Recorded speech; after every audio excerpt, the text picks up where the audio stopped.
Hi everyone and welcome back to my channel, and if you're new here, my name is Kaylin, and again my dog is very hyper in the background, so sorry about that, but he wants to play. And we went for an hour-long walk, but clearly that didn't make much of a difference, so sorry, but you'll probably hear a lot of snorting and chewing and general playing noises in the background. So hopefully it's not too annoying. Today I wanted to make another video of 10 things to do instead of spending money. I love coming up with these, and I was thinking about them while I was walking this morning, and I just couldn't wait to get home and make a video for you. So YouTube is definitely a priority, and I really need to clean my house. Don't look too closely behind me. But yeah, it's crazy the amount of mess that comes from one day of having kids around, because yesterday the house was reasonably tidy by the time they got home, and now it looks like wild animals have been let loose in it again, so I really need to sort it out, but I'm doing this first because it's fun and cleaning is not. Okay, so number one is to take inspiration from characters that you love on TV or in movies. I have done this a lot in the past, where I've kind of thought about people that inspire me and what it is about their life on screen that makes me want to kind of emulate it. So for example, this is a really strange example actually, but I had a friend and we always said that we loved the movie Rosemary's Baby, and I know it's a horror movie, but Rosemary in it, the way she is with her apartment, I find very inspiring, and I love her personal style too. I just love the 60s and the look that she had in the movie, and I find watching her making the most of her apartment really inspiring. And I know that there's a demon baby and all of this other horror stuff that comes later in it, and it totally changes the feel of the movie, but that part to me, it really inspires me and makes me want to make the most of my own home and make it bright and cheerful looking. And I really love You've Got Mail, even though it's kind of a chick flick, and that's not my usual kind of type of movie, but I just love the coziness of it, the autumnal feel to it. I love the bookshop in it, and Kathleen, the main character in it, or one of the main characters, I like her attitude towards life and her strength, and also I just love the fact that she is such a reader, and it makes me want to just devour books. And although she keeps referencing Pride and Prejudice in it, and it's a book that I've never been able to get into, it just generally inspires me to kind of embrace the season and read as much as I can, and to also just fight for the things that I care about. You could do this with any number of films or TV series. I even do it with things from when I was little. I still love Sister Sister. I was devastated when they took it off Netflix, because I felt like I got a second chance to love it with my kids, and then they removed it. But I love their personal style and the funny things that they get up to, and I find watching it inspires me too. And because it's set in the 90s, it makes me want to kind of return to the nostalgic things about that period before phones and screen time kind of took over. And I find Lisa inspiring in it because she's very funny and she is a fashion designer. I loved seeing her character develop in that way, and all of the sewing related things, because it kind of inspired me to get started on a sewing machine and make my own clothes and things like that. So inspiration can come from funny sources at times, but I do find that characters on TV can play a huge role in forming who you are as a person and helping you get ideas and inspiration. Number two is to make a microwave mug cake. I have done this before, and it's so easy to do. If you don't feel like spending a lot of time baking, but you want the end result of a homemade cake, it's a really quick way to achieve that, and it tastes surprisingly good, considering you're making it in the microwave. I've made a chocolatey one before, and it kind of tastes like a chocolate pudding with it had a layer on the bottom of kind of melted chocolate and then cake on top of it. And if you don't have a really big mug, you can always make it in a bowl as well, because I found a lot of the recipes, it kind of called for a large mug, and there were a couple of times I made it in a bowl and it stretched to more than one person. It's just a really quick way to make a cake and a treat for yourself, and it feels good to make it from scratch, but in a way that's not time consuming. Number 3 is to try out new hairstyles at home. I'm somebody that used to always have the same hairstyle every single day, probably because for a long time my hair was shorter and I just like wore it down every day. And I used to wash it like every single morning just to try to get it to sit right so I could wear it down. But then I kind of started looking into ways of wearing it that could stretch it out further so that I only shampoo it once a week because I have very dry hair and it just is better for it. And you can look up your specific hair type. Like there are ways to identify that online.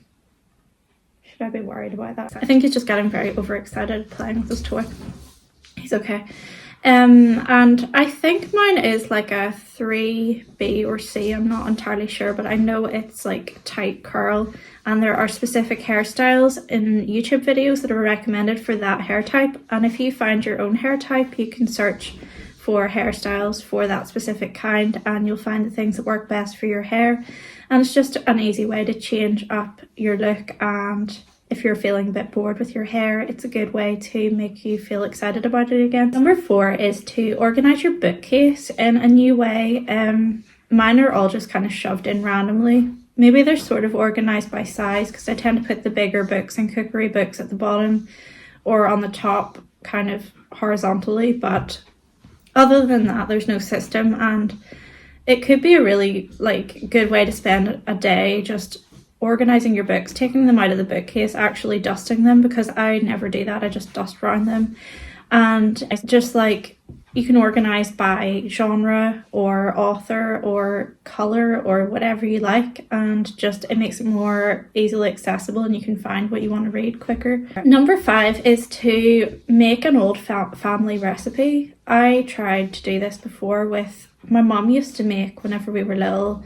It might sound weird, but macaroni cheese with mashed potatoes and like, you know, the marrow fat peas, and I loved that recipe and it was a real like comfort food. So I made it as an adult again, just so I could kind of have a taste of like childhood, and it still was really delicious and it goes really well together. It's a very carb heavy filling recipe, but it's like a great comfort meal for the winter. And the same goes for it. There's a recipe I really want to recreate that my granny made for my birthday one year, and it was like chicken. It was chicken with salad, but the chicken was in like a cold sauce and it kind of tasted like tropical. I don't know exactly what she put in it and I need to try and work it out because it was so nice, but I know she used to make a lot of colder dishes with like bell peppers and tinned peaches chopped up really small, and she used them in salads and things a lot. So I'm wondering if she just did that with it and used the syrup or juice on it, but it was so nice. It was really simple, but it was delicious, and I want to recreate that as well. And she was good at getting you excited about food, like healthy food, and getting you to try things, and I kind of want to be able to get my kids to do that too, because I feel like they can be very fussy and I would like to see them being enthusiastic about trying fresh, healthy things. Number 6 is to read a classic novel that you've always wanted to read but you haven't made the time to read. You can get a lot of them free online if you have a Kindle or a Kindle app on your phone, or you can find them in the library, and there are so many of them that, and even if it's not really your chosen genre, it can be interesting to read one and see how those authors have influenced so many modern authors today. And you can find like, I just think it gives you a lot to work with because they were really into like themes and atmosphere, and it's just interesting reading a book that is set in a completely different time period and it was actually written in that period. It's not just trying to imagine it. I really love Steinbeck and I love the Bronte sisters, and I've read like things like Dracula and Edgar Allan Poe, which I actually wrote my dissertation on in uni, for if you want like a traditional horror story. And I love Oscar Wilde. I just find him really witty, and I really like The Picture of Dorian Gray, and I like Thomas Hardy. There's so many, like if you go online and look for the best like classic novels, there's just an enormous amount that you can work your way through, and it's really satisfying to do. And if you want to turn it into a period of kind of like just study for the fun of it, you can look into the themes and all of the intricacies of how the books were put together. Number 7 is to look for a free trial at your local gym. I know that ours has random community days where it's open to the public and you can book free activities. Even if you're a person who attends it regularly and has a membership, you can try out activities for free. I would really like to do this someday with pickleball because I've never played it.